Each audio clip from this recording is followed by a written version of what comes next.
ಸಚಿವ ಆರ್.ಬಿ. ತಿಮ್ಮಾಪುರ ಅವರೊಂದಿಗೆ ದೂರವಾಣಿ ಸಂಭಾಷಣೆ ನಡೆಸಿರುವುದು ನಿಜ. ಆದರೆ ಆ ಮಾತುಕತೆಯಲ್ಲಿ ಇಲ್ಲದ ವಿಷಯಗಳನ್ನು ಸೇರಿಸಿ ಷಡ್ಯಂತ್ರ ರೂಪಿಸಿ ವೈರಲ್ ಮಾಡಲಾಗಿದೆ ಎಂದು ಕಾಂಗ್ರೆಸ್ ಬಾಗಲಕೋಟೆ ಜಿಲ್ಲಾ ಘಟಕದ ಅಧ್ಯಕ್ಷ ಎಸ್.ಜಿ. ನಂಜಯ್ಯನಮಠ ಸ್ಪಷ್ಟನೆ ನೀಡಿದ್ದಾರೆ. ನವನಗರದ ಪತ್ರಿಕಾ ಭವನದಲ್ಲಿ ಗುರುವಾರ ಸುದ್ದಿಗೋಷ್ಠಿ ನಡೆಸಿ ಮಾತನಾಡಿದ ಅವರು, ಸಚಿವರಾದ ಬಳಿಕ ವಿಜಯಾನಂದ ಕಾಶಪ್ಪನವರ ಅವರನ್ನು ಭೇಟಿ ಮಾಡಿ ಸನ್ಮಾನಿಸಿದ್ದೇನೆ. ಅವರು ನನ್ನೊಂದಿಗೆ ಗೌರವಯುತವಾಗಿ ನಡೆದುಕೊಂಡಿದ್ದಾರೆ. ಸನ್ಮಾನ ಕಾರ್ಯಕ್ರಮದಿಂದ ಹಿಂದಿರುಗುವ ವೇಳೆ ಕಾರಿನಲ್ಲಿ ತಿಮ್ಮಾಪುರ ಅವರೊಂದಿಗೆ ದೂರವಾಣಿ ಮೂಲಕ ಮಾತನಾಡಿದ್ದೇನೆ ಎಂದು ಹೇಳಿದರು. ಸಚಿವ ಸಂಪುಟದ ಬಗ್ಗೆ ತಿಮ್ಮಾಪುರ ಅವರೊಂದಿಗೆ ಅಸಮಾಧಾನ ವ್ಯಕ್ತಪಡಿಸಿರುವುದು ನಿಜ. ಆದರೆ ವೈರಲ್ ಆಗಿರುವ ಆಡಿಯೋದಲ್ಲಿ ಕೆಲವೊಂದು ವಿಷಯಗಳನ್ನು ಉದ್ದೇಶಪೂರ್ವಕವಾಗಿ ಸೇರಿಸಲಾಗಿದೆ. ಹೈಕಮಾಂಡ್ ಅಥವಾ ಪೇಮೆಂಟ್ ಸೀಟ್ ಕುರಿತು ನಾವು ಯಾವುದೇ ಮಾತುಕತೆ ನಡೆಸಿಲ್ಲ ಎಂದು ಸ್ಪಷ್ಟಪಡಿಸಿದರು. ತಮ್ಮ ಹಾಗೂ ತಿಮ್ಮಾಪುರ ಅವರ ನಡುವೆ ಭಿನ್ನಾಭಿಪ್ರಾಯ ಉಂಟುಮಾಡುವ ಉದ್ದೇಶದಿಂದ ಈ ಷಡ್ಯಂತ್ರ ರೂಪಿಸಲಾಗಿದೆ. ಇದರ ಹಿಂದೆ ಬಿಜೆಪಿ ಕಾರ್ಯಕರ್ತರ ಕೈವಾಡ ಇರಬಹುದೆಂಬ ಅನುಮಾನವಿದೆ ಎಂದು ಆರೋಪಿಸಿದರು. ಈ ಪ್ರಕರಣದ ಕುರಿತು ಜಿಲ್ಲಾ ಪೊಲೀಸ್ ವರಿಷ್ಠಾಧಿಕಾರಿಗೆ ದೂರು ನೀಡಿ ಆಡಿಯೋ ವೈರಲ್ ಮಾಡಿದವರು ಯಾರು ಹಾಗೂ ಅದರಲ್ಲಿ ಸುಳ್ಳು ಮಾಹಿತಿಯನ್ನು ಸೇರಿಸಿರುವವರ ವಿರುದ್ಧ ಸಮಗ್ರ ತನಿಖೆ ನಡೆಸುವಂತೆ ಆಗ್ರಹಿಸುವುದಾಗಿ ತಿಳಿಸಿದರು. ಅವರು ಮಂತ್ರಿ ಆಗದೇ ಇರುವುದರಿಂದ ಸಾಂತ್ವನಪರವಾದಂತಹ ಮಾತುಗಳನ್ನು ಹಂಚಿಕೊಳ್ಬೇಕು. ಯಾಕಂದರೆ ಮಂತ್ರಿ ಆದಾಗ ಹೋಗೋದು, ಕುಂದ್ರೋದು, ಕೆಲಸ ತಗೊಳ್ಳೋದು, ಬರೋದು, ಮಂತ್ರಿ ಹೋದಗಳಿಗೆನ ಆ ಕಡೆ ತೆಲಿ ಸತ್ಯ ಹಾಕಿ ಮಲಗೋಲಾದಂಥ ಜಾಯಮಾನದ ಗೆಳೆತನ ನಂದಲ್ಲ. ಅವರು ಮಂತ್ರಿಯಾಗಿ ಗೆಳೆತನ ಇರಬೇಕು, MLA ಗೆಳೆತನ ಇರಬೇಕಲ್ಲ. ಅವ್ರಿಗೆ ಇಲ್ದಾಗೂ ಗೆಳೆತನ ಐತೆ, ಇದ್ದಾಗೂ ಗೆಳೆತನ ಐತೆ. ನಾವು ಬಹಳಷ್ಟು 2099ರಿಂದ ಅನ್ಯೋನ್ಯವಾಗಿ ಬಂದೇವೆ. ಆ ಕಾರಣಕ್ಕೆ ಅವರು ಬಹಳಷ್ಟು ನನ್ನ ಕಾಂಗ್ರೆಸ್ ಪಕ್ಷದ ಕಾರ್ಯಾಲಯ ಕಟ್ಟುವಾಗ ಬಹಳಷ್ಟು ಸಹಕಾರ ಮಾಡಿದರು, ಬಹಳಷ್ಟು ಸಹಾಯ ಮಾಡಿದರು. ತಮ್ಮ ಹತ್ರ ಬಂದವರಂತೇಳಿ ಎದ್ದ ಇಸ್ಕೊಂಡು 1500 ಚೀಲ ಸಿಮೆಂಟ್ ಕೊಡಿಸ್ಯಾರ ನಮ್ಮ ಕಾಂಗ್ರೆಸ್ ಆಫೀಸ್ಗೆ. ಇಷ್ಟು ಸಿಮೆಂಟ್ ಅವರೇ ಕೊಡಿಸ್ಯಾರ. ದೊಡ್ಡ ದೊಡ್ಡ ಕಾರ್ಯಕ್ರಮ ಬಂದಾಗ ಸಹಾಯನೂ ಮಾಡ್ತಾಯಿದ್ರು. ಆ ಎಲ್ಲ ಸಂಬಂಧದ ಹಿನ್ನೆಲೆಯಲ್ಲಿ ನಾನು ಅನುಕಂಪಕ್ಕಾಗಿ ಅಲ್ಲಿ ಹೊರಟೆ. ಅವರು ಆಗಲೇ ಅವರ ಆಪ್ತ ಸಹಾಯಕನ ಕೇಳಿದೆ ಎಲ್ಲಿದ್ದಾರೆ ಅಂತೇಳಿ. ಅವರು ಬಾಗಲಕೋಟೆ ಕಡೆ ಹೊಂಟಾರ, ಮನೆಯೊಳಗಿಲ್ಲ. ಫೋನ್ಯಾಗ ಮಾತಾಡಿದ್ರೆ ಆತಂದು ಫೋನ್ ಮಾಡಿದ್ದು ನಿಜ. ಫೋನ್ನಲ್ಲಿ ಏನಪ್ಪ ಮಾರಾಯ, ನಮ್ಮ ಉತ್ತರ ಕರ್ನಾಟಕದಲ್ಲಿ ಒಬ್ಬ ಇಲ್ಲಿ ಮಾದರ ಸಮಾಜದ ರಿಪ್ರೆಸೆಂಟೇಟಿವ್ ಒಬ್ಬ ಮಂತ್ರಿ ಆಗಬೇಕಾಗಿತ್ತು, ನಮಗೆ ಆಗಲಾರ್ದಕ್ಕೆ ನೋವಾಗಿದೆ, ಹಾಗೆ ಹೀಗೆ ಇಂಥ ಮಾತುಗಳನ್ನು ಅಷ್ಟು ಮಾಡಿವಿ. ಈ ಮಾತುಗಳನ್ನು ಇವನ್ನಷ್ಟು ಬಿಟ್ಟರೆ ಸ್ವಲ್ಪ ಇನ್ನೊಂದು 2 ಮಾತು ಅವ್ರು ಆಗ್ಬೇಕಾಗಿತ್ತು, ಇವ್ರು ಆಗ್ಬೇಕಾಗಿತ್ತು ಅನ್ನುವಂಥದ್ದು ಅಂದಿರ್ಬೇಕು. ಮಹದೇವಪ್ಪ ಆಗಿರ್ಬೇಕು, ಮತ್ತು HK ಪಾಂಡ್ರು ಯಾವ ಒಂದು ಖಾತೆ ಕೊಟ್ಟರು ಕೂಡ ಈ ಉತ್ತರ ಕರ್ನಾಟಕದಲ್ಲಿ ಒಳ್ಳೆಯ ಕೆಲಸ ಮಾಡಿದಂಥವ್ರಿದ್ರು, ಅವರು ಆಗ್ಬೇಕಾಗಿತ್ತು. ತನ್ವೀರ್ ಶೇಟ್ ಆಗ್ಬೇಕಾಗಿತ್ತು. ಹೀಗೆ 4-8 ವಿಚಾರಗಳನ್ನು ನಾವು ವ್ಯಕ್ತ ಮಾಡಿ ಮಾತಾಡ್ಕೊಂತ ಹೋಗಿ ಹಂಗಾರೆ ನಾನು ಅಲ್ಲೇ ಊರಿಗೆ ಬಂದು ಭೇಟಿ ಹಾಕೀನಿ ಅನ್ನುವಂಥದ್ದು ಮಾತಾಡಿದ್ವಿ. ಆದರೆ ಅಲ್ಲಿ ಕಚ್ಚು ಬರ್ತಿದ್ದು, ಕೆಲವು ಧ್ವನಿ ಅರ್ಧ ಬರ್ತಿದ್ದು, ಏನೋ ಆಗ್ತಿತ್ತು. ಈಗ ಆ ಆಡಿಯೋ ನೋಡಲಾಗಿ ಕೆಲವೊಂದು ವಿಚಾರಗಳನ್ನು ಸೃಷ್ಟಿಸಿರುವಂಥದ್ದು ಕೂಡ ಕಾಣುತ್ತೆ ಅನ್ನೋದು ನನ್ನ ಸಂಶಯ. ನಾನು ಮಾತನಾಡುವಂಥ ವಿಚಾರಗಳಲ್ಲಿ ಬಂದದ್ದು ನನ್ನ ಸಂಶಯ. ಆದ್ದರಿಂದ ಈ ವಿಚಾರವಾಗಿ ನಾನು ತಮ್ಮನ್ನೆಲ್ಲ ಭೇಟಿಯಾಗಿ ಹೇಳಿ SP ಅವ್ರನ್ನ ಕಂಡು ಈ ವೈರಲ್ ಇದು ಹೆಂಗಾಯ್ತು, ಇದರೊಳಗೆ ಇಂಥವೆಲ್ಲ ಏನು ಮಿಕ್ಸ್ ಆಗ್ಯಾವ, ಇದರ ತನಿಖೆ ಆಗಬೇಕು ಅಂಥೇಳಿ ಸೂಪರಿಂಟೆಂಡೆಂಟ್ ಆಫ್ ಪೊಲೀಸ್ ಬಾಗಲಕೋಟೆ ಅವರ ಹತ್ತಿರ ನಿಮ್ಮನ್ನು ಕಂಡ ಮೇಲೆ ಹೋಗಬೇಕು ಅನ್ನೋ ತೀರ್ಮಾನ ಮಾಡಿದ್ದೇನೆ. ಈಗ ಹೋಗ್ತೇನೆ.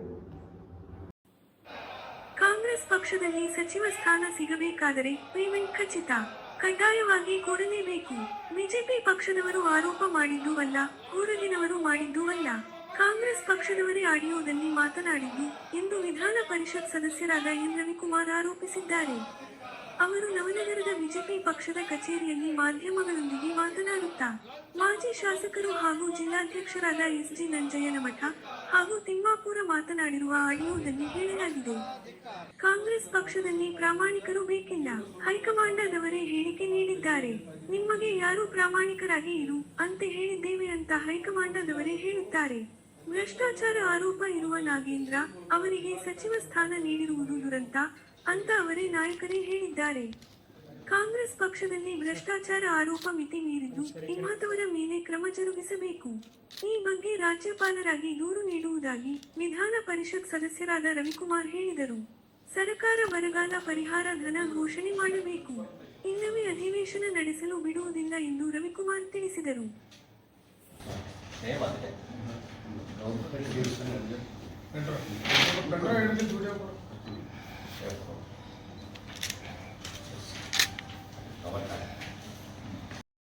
ದೂರವಾಣಿ ಸಂಭಾಷಣೆಯ ಧ್ವನಿಸುರುಳಿ ಈ ಸರ್ಕಾರದ ಮಹಾ ಭ್ರಷ್ಟಾಚಾರ ಹಾಗೂ ಆಂತರಿಕ ಅರಾಜಕತೆಗೆ ಪ್ರತ್ಯಕ್ಷ ಸಾಕ್ಷಿಯಾಗಿದೆ. ಭಾರತೀಯ ಜನತಾ ಪಾರ್ಟಿ ಕರ್ನಾಟಕ ರಾಜ್ಯ ಘಟಕವು ರಾಜ್ಯದ ಸಾಂವಿಧಾನಿಕ ಮುಖ್ಯಸ್ಥರಾದ ತಮ್ಮಲ್ಲಿ ಈ ಕೆಳಗಿನ ಅತ್ಯಂತ ಗಂಭೀರ ಸಂಗತಿಗಳನ್ನು ಮಂಡಿಸಿ ಮುಖ್ಯಮಂತ್ರಿ ಡಿ.ಕೆ. ಶಿವಕುಮಾರ್ ಹಾಗೂ ಇಡೀ ಕಾಂಗ್ರೆಸ್ ಸರ್ಕಾರದ ವಿರುದ್ಧ ತಕ್ಷಣವೇ ತೀವ್ರ ಸಾಂವಿಧಾನಿಕ ಕ್ರಮ ಕೈಗೊಳ್ಳಲು ಆಗ್ರಹಿಸುತ್ತದೆ. ಜಿಲ್ಲೆನಲ್ಲಿ ಮಾಜಿ ಸಚಿವರಾಗಿರ್ತಕ್ಕಂಥ ಶ್ರೀಯುತ ಆರ್.ಬಿ. ತಿಮ್ಮಾಪುರ್ ಅವರು ಮತ್ತು ಮಾಜಿ ಶಾಸಕರಾಗಿರ್ತಕ್ಕಂಥ ನಂಜಯ್ಯ ಮಠ್ ಜಿಲ್ಲಾಧ್ಯಕ್ಷರು ಈಗ ಅವರಿಬ್ಬರ ಮಧ್ಯದಲ್ಲಿ ನಡೆದಿರ್ತಕ್ಕಂಥ ಆಡಿಯೋ ಸಂವಾದ ಅಂದ್ರೆ ಆಗಿದೆ ಅನ್ನೋದಕ್ಕೆ ಇದಕ್ಕಿಂತ ದೊಡ್ಡ ಸಾಕ್ಷಿ ಬೇಕಾಗಿದೆ. ಇದಕ್ಕಿಂತ ದೊಡ್ಡ ಸಾಕ್ಷಿ ಬೇಕಾಗಿಲ್ಲ. ಎಲ್ಲ ಮೊಬೈಲ್ಗಳಲ್ಲಿ ಓಡಾಡ್ತಾ ಇದೆ. ನಾನು ಬೇಕಾದ್ರೆ ಅದನ್ನ ತೋರಿಸ್ಬೋದು. ಎಲ್ಲ ಮೊಬೈಲ್ಗಳಲ್ಲಿದೆ. ನಡಳಿಯವರು ಬನ್ನಿ. ಆ ಆಡಿಯೋ ಏನಿದೆ, ಆ ಆಡಿಯೋದಲ್ಲಿ ಕ್ಯಾಬಿನೆಟ್ ಹೆಂಗ್ ವಿಸ್ತಾರ ಆಗಿದೆ, ಯಾರ್ಯಾರು ಎಂತೆಂತ ಶಾಸಕರನ್ನ ಮಂತ್ರಿಯನ್ನಾಗಿ ಮಾಡಿದ್ದಾರೆ, 70% ಪೇಮೆಂಟ್ ನಿಂದ ಆಗಿದ್ದಾರೆ ಸಚಿವರು. ಅವರು ಮಾಡ್ತಾ ಇರೋ ಆರೋಪ ಅಲ್ಲ, ಮಾಡ್ತಾ ಇರೋ ಆರೋಪ ಅಲ್ಲ,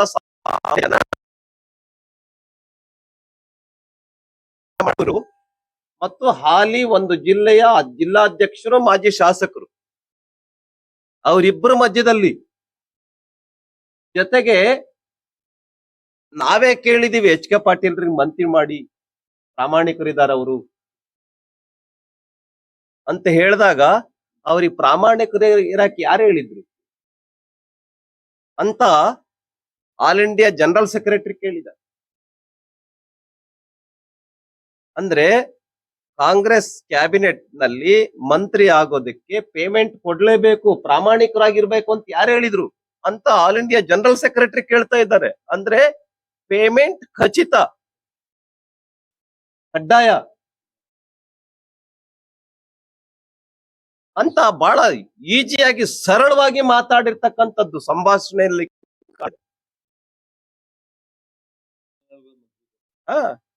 ನಾಗೇಂದ್ರ ಅವ್ರನ್ನ ಹೆಂಗ್ ಮಂತ್ರಿ ಮಾಡಿದ್ರಿ, ಒಬ್ಬೊಬ್ಬ ಆಶ್ಚರ್ಯ ಆಗತ್ತೆ ನಮಗೆ. ದುರ್ದೈವ, ದುರಂತ. ನಾವ್ ಹೆಂಗ್ ಮುಖ ತೋರಿಸ್ಬೇಕು ಜನರಿಗೆ? ಸದನ ಹೆಂಗ್ ನಡೆಸ್ತಾರ ಇವ್ರು? ಪ್ರತಿಪಕ್ಷದವ್ರ ಹಂಗೆ ಬಿಡ್ತಾರ ಅಂತ ಅವರಿಬ್ರು ಮಾತಾಡಿದ್ದಾರೆ. ನಾಗೇಂದ್ರ ಅವ್ರನ್ನ ಹೆಂಗ್ ಮಾಡುತ್ತು ಈ ಸರ್ಕಾರ? ಸಚಿವರನ್ನ ತೀರ್ಪು ಕೊಟ್ಬಿಟ್ರ ಕ್ಲೀನ್ ಹ್ಯಾಂಡ್ ಅಂತ. ಪ್ರಿಯಾಂಕಾ ಖರ್ಗೆ ಅವರು ಅವ್ರದೇ ಕಾಲೇಜ್ನಲ್ಲಿ, ಸಿದ್ಧಾರ್ಥ ಲಾ ಕಾಲೇಜ್ನಲ್ಲಿ ಹೇಗೆ ಎಕ್ಸಾಮಿನೇಷನ್ ನಡೀತು ಅನ್ನುವಂಥದ್ರ ಬಗ್ಗೆ ಎಲ್ಲಾ ಸೋಷಿಯಲ್ ಮೀಡಿಯಾದಲ್ಲಿ, ಎಲ್ಲ ಟಿವಿಯಲ್ಲೂ ಕೂಡ ಬಂತದು, ಎಲ್ಲ ಪತ್ರಿಕೆಗಳಲ್ಲೂ ಬಂತು, ಎಲ್ಲ ಮೊಬೈಲ್ಗಳಲ್ಲಿ ಓಡಾಡ್ತಾ ಇದೆ. ಅವ್ರು ಸ್ವತಃ ಕಾಲೇಜ್ನಲ್ಲಿ ಎಕ್ಸಾಮಿನೇಷನ್ ಅಕ್ರಮವಾಗಿ ನಡೀತಾ ಇದೆ. ಕೊಡ್ಲಿ ರಾಜೀನಾಮೆನ, ಹಾಕೊಡ್ಲಿ ಒಂದ್ ಮೇಲ್ಪಂಕ್ತಿ. ಧರ್ಮೇಂದ್ರ ಪ್ರಧಾನ್ ಯಾಕೆ? ನಿಮ್ ಇನ್ಸ್ಟಿಟ್ಯೂಷನ್ ನಲ್ಲೇ ನಡೆದಿಯಲ್ಲಪ್ಪ. ಹರಿಶ್ಚಂದ್ರ ನಂತರ ನಾನೇ ಅಂತ ಮಾತಾಡ್ತಾ ಇದ್ದೀರಾ. ಹರಿಶ್ಚಂದ್ರ ಯಾರು ಇಲ್ಲ, ಹರಿಶ್ಚಂದ್ರ ನಂತರ ನಾನೇ ಅಂತ ಮಾತಾಡ್ತಾ ಇದ್ದಾರೆ ಪ್ರಿಯಾಂಕಾ ಖರ್ಗೆ. ಯಾಕೆ ರಾಜೀನಾಮೆ ಕೊಡ್ತಾ ಇಲ್ಲ? ಯಾಕೆ ಸಂವಿಧಾನಕ್ಕೆ ಗೌರವ ಕೊಡ್ತಾ ಇಲ್ಲ? ಸಂವಿಧಾನ ದಿಖಾನೆ ಕೇಲಿಯ ನಮಗಿರೋದು. ಆದ್ರಿಂದ ನೈತಿಕತೆಯ ಹೊಣೆ ಹೊತ್ತು ತಮ್ಮ ಕಾಲೇಜಲ್ಲೇ ನಡೆದಿರ್ತಕ್ಕಂಥದ್ರ ಹಿನ್ನೆಲೆಯಲ್ಲಿ ರಾಜೀನಾಮೆಯನ್ನ ಸಲ್ಲಿಸಬೇಕು. ಪೊಲೀಸ್ ಕಾನ್ಸ್ಟೇಬಲ್ ಎಕ್ಸಾಮಿನೇಷನ್ ಬಿಜಾಪುರದಲ್ಲಿ ಸಾವಿರಾರು ಜನ ವಿದ್ಯಾರ್ಥಿಗಳು ಎಕ್ಸಾಮಿನೇಷನ್ ಬಿಟ್ಟು ಹೊರಗಡೆ ಬಂದ್ರು. ತಿಕ್ಕೋಟ ಎಕ್ಸಾಮಿನೇಷನ್ ಎಷ್ಟು ಗಂಟೆಗೆ ಶುರು ಆಗ್ಬೇಕಾಗಿತ್ತು? 2 ಗಂಟೆಗೆನ ಶುರು ಆಗ್ಬೇಕಾಗಿತ್ತು, 10:15. 1 ಗಂಟೆ ಲೇಟ್ ಆಗಿದೆ. ಯಾಕೆ 1 ಗಂಟೆ ಲೇಟ್ ಆಯ್ತು? ಯಾಕೆ 1 ಗಂಟೆ ಲೇಟ್ ಆಯ್ತು? ಯಾಕೆ ಆನ್ಸರ್ ಪೇಪರ್ ಸ್ಕ್ರಿಪ್ಟ್ಗೂ ಮತ್ತು ಕ್ವಶನ್ ಪೇಪರ್ನ ಇರಲಿಲ್ಲ? ಬಹಳಷ್ಟು ಜನ ವಿದ್ಯಾರ್ಥಿಗಳ ಆನ್ಸರ್ ಪೇಪರ್ ಸ್ಕ್ರಿಪ್ಟ್ ಮತ್ತು ಕ್ವಶನ್ ಪೇಪರ್ ಟ್ಯಾಲಿ ಆಗ್ತಾ ಇತ್ತು, ಕೆಲವು ವಿದ್ಯಾರ್ಥಿಗಳು ಟ್ಯಾಲಿ ಆಗ್ತಾ ಇರಲಿಲ್ಲ. ಯಾಕೆ? ನೀವು ಮಾಡಿದ್ರೆ ಮಾತ್ರ ಸಣ್ಣ ತಪ್ಪು, ಏನು ಕ್ರಮ ತೆಗೆದುಕೊಳ್ಳಕ್ಕಾಗಲ್ಲ. ಧರ್ಮೇಂದ್ರ ಪ್ರಧಾನ್ ಅವರು ಇಮ್ಮಿಡಿಯೇಟ್ ಆಗಿ ಕ್ರಮ ತೆಗೆದುಕೊಂಡಿದ್ದಾರೆ. ಸಿಬಿಐ ಕೊಟ್ರು, ಏನೇನ್ ಬೇಡಿಕೆ ಇಟ್ಟಿದ್ರು ಎಲ್ಲ ಬೇಡಿಕೆಗಳನ್ನು ಈಡೇರಿಸಿದ್ರು, ರೀ ಎಕ್ಸಾಮ್ ಮಾಡಿದ್ರು. ಮಾಡಿ ರೀ ಎಕ್ಸಾಮ್ ಕೊಡಿ ರಾಜೀನಾಮೆನ. ನೀವು ನಿಮ್ದೇ ಡಿಪಾರ್ಟ್ಮೆಂಟ್ ಕಾನ್ಸ್ಟೇಬಲ್,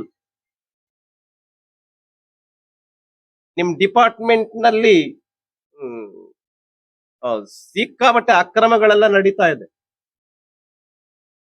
ಆದ್ರೆ ಇವ್ರು ಮಾತ್ರ ರಾಜೀನಾಮೆ ಕೊಡಲ್ಲಂತೆ, ಬೇರೆಯವ್ರು ರಾಜೀನಾಮೆ ಕೊಡ್ಬೇಕಂತ. ಈ ರೀತಿಯ ದುರಹಂಕಾರದ ವರ್ತನೆ ಏನಿದೆ ಖಂಡಿತ ಶೋಭೆ ತರಲ್ಲ ರಾಜ್ಯಕ್ಕೆ. ಜನ ಇದನ್ನ ಸುಮ್ಮನೆ ಇರಬಹುದು, ಸುಮ್ಮನೆ ಇದ್ರೆ ನಿಮ್ ಪರವಾಗಿದ್ದಾರೆ ಅಂತ ಅರ್ಥ ಮಾಡ್ಕೋಬೇಡಿ. ಹಾಗಾಗಿ ಈ ದುರಹಂಕಾರದ ಮಂತ್ರಿಯನ್ನ ಮಾನ್ಯ ಮುಖ್ಯಮಂತ್ರಿಗಳು ಕೈ ಬಿಡಬೇಕು, ಇಲ್ಲ ಅವರೇ ಸ್ವತಃ ಅರ್ಥ ಮಾಡ್ಕೊಂಡು ರಾಜೀನಾಮೆ ಕೊಡಬೇಕು ಅಂತ ಆಗ್ರಹ ಪಡಿಸ್ತಾರೆ.